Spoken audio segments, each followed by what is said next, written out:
주님께서 여러분과 함께 또한 사제의 영과 함께 마테오가 전한 거룩한 복음입니다. 주님 영광 받으소서.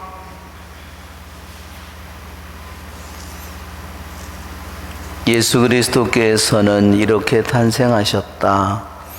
그분의 어머니 마리아가 요셉과 약혼하였는데 그들이 같이 살기 전에 마리아가 성령으로 말미암아 잉태한 사실이 드러났다. 마리아의 남편 요셉은 의로운 사람이었고 또 마리아의 일을 세상에 드러내고 싶지 않았으므로 남모르게 마리아와 파혼하기로 작정하였다. 요셉이 그렇게 하기로 생각을 굳혔을 때 꿈에 주님의 천사가 나타나 말하였다. 다윗의 자손 요셉아, 두려워하지 말고 마리아를 아내로 맞아들여라. 그 몸에 잉태된 아기는 성령으로 말미암은 것이다. 마리아가 아들을 낳으리니 그 이름을 예수라고 하여라. 그분께서 당신 백성을 죄에서 구원하실 것이다.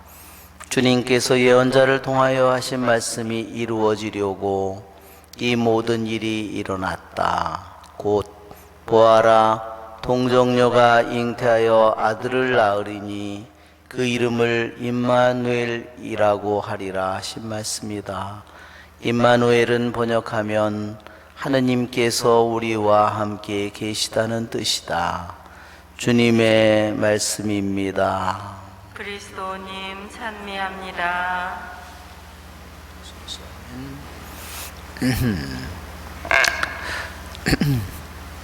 참 예수님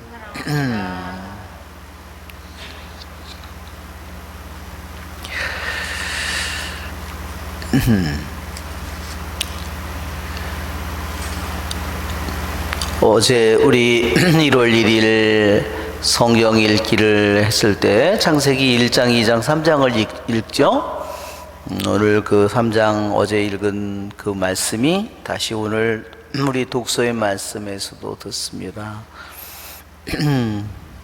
하느님께서는 아담과 하와가 죄를 지어서 모든 죽음과 모든 어둠을 불러들이지만 하느님께서는 이미 구원을 약속해 주셨습니다.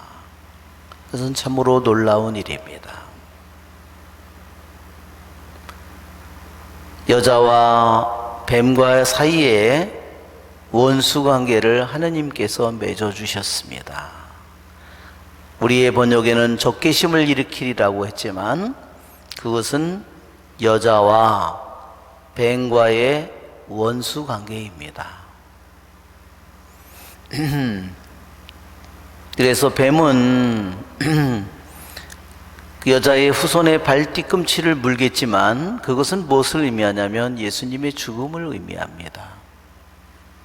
그러나 머리를 짓밟히리라고 그랬어요. 악마의 머리를 짓밟는 힘을 하느님께서는 어떤 방법으로 주는가는 주님의 권한입니다. 그런데 하느님께서는 그것을 여자와 여자의 후손을 통해서 그 머리를 짓밟는, 뱀의 머리를 짓밟는 권한을 하느님께서 주셨다는 겁니다. 그러기에 우리는 주님의 말씀을 잘 받아들여야 돼요. 여자와 마리아의 후손 예수님을 통해서 뱀의 머리를 짓밟도록 하셨습니다.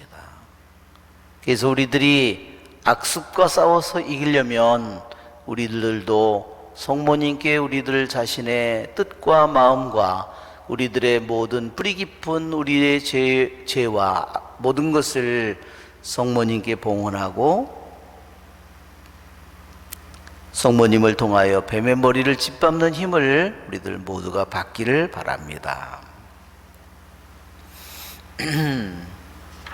오늘은 또한 바실리오 기념일입니다. 바실리오 성인과 나지안제네 그레고리오, 동방교회에서는 나지안제네 그레고리오라고 하지 않고 신학자 그레고리오라고 그렇게 부릅니다. 이 둘은 카파도키아, 지금의 터키 지방에서 태어났습니다. 그런데 둘은 태어난 해도 같고 태어난 지방도 아주 가까운 동네였습니다. 그런데 그들은 유학을 가서 서로 만났는데, 그래서 영원한 우정을 나누게 되었습니다. 그의 편지를 읽어보더라도 두 사람은 마치도 한 영혼과도 같았다고 그랬어요.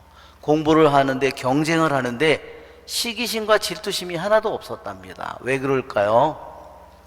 상대방의 성공을 자기의 성공이라고 생각했다는 겁니다. 상대방의 기쁨을 자기의 기쁨이라고 생각했다는 거예요. 얼마나 서로가 깊이 주님 안에서 사랑했는지를 보여줍니다.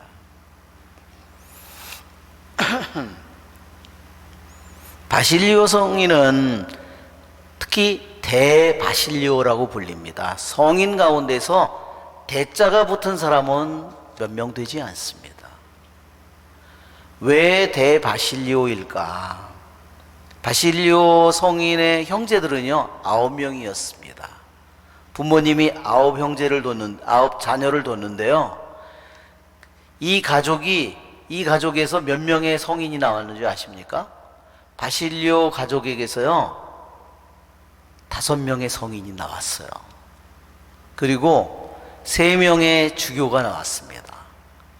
이 9명의 형제 중에서 할머니도 성녀이고, 이 성인의 누이 동생도 성인이고, 또 니사의 그레고리오라고 하는 분도 또한 성인입니다. 얼마나 믿음이 깊은 집안인지를 우리가 알 수 있습니다.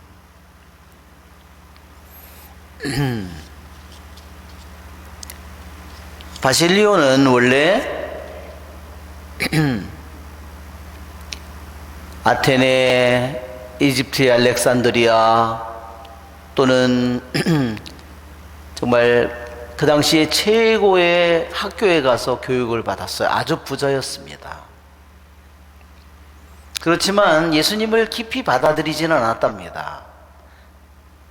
그것보다는 세상의 그러한 학문을, 고전이라든지 이런 걸 공부하는 데 더 몰두했답니다. 예수님에 대해서는 별 이렇게 관심이 없었답니다.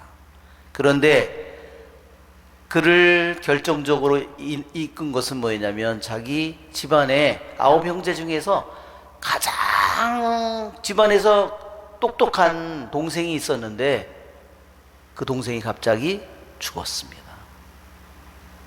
그걸로 인해서 엄마가 극도로 고통을 받는 그 모습을 보면서 그가 회개를 하게 됐어요. 그 계기는 바로 자기의 여동생인 마크리나가 자기의 오빠의 회개를 위해서 정말로 많이 기도를 했습니다. 회개한 후에 바실리오는 자기 여동생이 마크리나가 혼자 사는 처녀들을 다 모아서 공동체를 만들어서 공동생활을 하고 있었습니다. 그것을 도와주려고 했는데 자기의 지식이 너무 부족하기 때문에 그때부터 시리아에 있는 말하자면 혼자 사는 독수도자 어세틱이라고 하는, 이 사람들을, 동굴인이 산속에서 혼자 살고 있는, 기둥에서 혼자 사는 사람, 이런 사람들을 계속 찾아다니면서 예루살렘, 시리아, 이집트, 그것을 경험하고 돌아왔습니다. 그래서 그가 무엇을 썼느냐면 수도의 규칙서를 썼습니다. 그는 무엇을 생각했냐면, 혼자 사는, 동굴이나 암자나 산속에서 혼자 사는 그리스도를 따르는 생활이 아니라 공동체를 이루어서 사는 수도 생활, 그 규칙을 썼어요. 베네딕토 성인도 이 규칙을 가져다가 수도의 규칙을 쓴 겁니다. 그런데 그가 얼마나 놀라운 일을 했는지, 그렇게 공동 수도를 생활을 하는 것을 만들면서 그 수도원 안에서 이콘을 만드는 거, 성경을 필사하는 거, 그 안에서 기도를 배우고 신학을 배워서 놀라운 학자들이 그 안에서 태어나게 했다는 겁니다. 그러니까 이 공동생활을 하는 그 수도원 안에서 얼마나 놀라운 생산성을 지닌 그러한 일들을 만들어낸 것이 바로 바실리오였다는 겁니다. 그는 또한 나중에 체사레아의 주교가 되어서 너무나 극도로 그 잔인한 폭정 속에 고통받는 백성들, 가난한 백성들, 병자들을 돌보기 위해서 자신의 돈을 들여서, 사비를 들여서 건물을 지었고, 그것이 한두 명이 아니라 정말로 어마어마한 그 가난한 사람들을 돕기 시작했답니다. 그래서 나중에는 어떻게 불렸냐면, 우리가 지금도 아는 7대 세계 불가사의가 있었죠. 그런데 사람들은 뭐라고 불렀냐면 8대 불가사의가 바실리오 성인이 세운 도시였다고 했습니다. 그 도시는 무슨 도시냐면, 먹을 것이 없고 병들고 배우지 못하고 그 수많은 버려진 사람들을 위해서 수도원에 있는 수도원에 있는 그 수사님이나 수녀님들이 그 모든 사람들을 돌보는 집들을 짓고 산 완전히 새로운 거대한 도시를 말하자면 사람들이 그렇게 불렀다는 겁니다. 바실리오는 아리안 황제의 많은 폭정 속에서 고통을 받았습니다.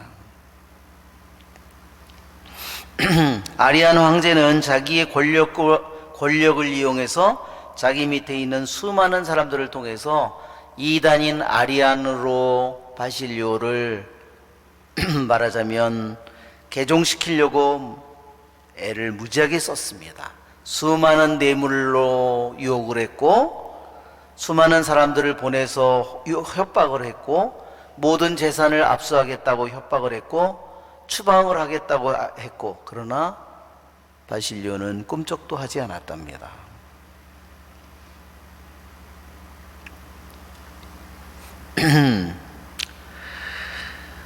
어느 날 아리안 황제가 바실리오 성인을 추방하려고 펜을 들고 자기가 칙령을 말하자면 그 추방한다는 그 문서를 서명하려고 하는데 자기 하나밖에 없는 아들이 아프기 시작했답니다. 무슨 치료를 해도 낫지 않으니까 결국은 이 발렌스라는 이 황제가 부인이 바실리오의 도움을 청했답니다. 바실리오는 기꺼이 가서 그 아이를 위해서 기도했고, 왕자를 위해서 왕자는 낳았답니다. 그런데 황제는 그 은혜를 갚기는커녕 어떻게 했냐면 그 아들을 아리안 2단의 사제에게 세례를 받게 했답니다. 결국은 그래서 그 아들은 죽었답니다. 그러면 자기의 죄를 뉘우쳐야 되는데 오히려 바실리오 성인에게 더 분노했답니다. 그래서 다시 추방하기 위해서 펜을 들고 쓰려는 순간에 펜이 세 조각이 나면서 부서졌답니다. 결국은 바실리오 성인보다 먼저 세상을 떠나서 결국은 그 지방에 아리안 2단이 승리를 하지 못하는 결과를 가져왔습니다. 성인들은 바실리오 성인이 많은 책을 썼어요. 많은 저서를 남겼습니다. 사람들은 그 글을 읽으면서 이 성인이 우리 눈으로 볼 수 없는 천국의 문을 열어서 볼 수 없는 천국과 하느님을 우리들이 바라보게 만들어줬다고 그렇게 이름을 부릅니다.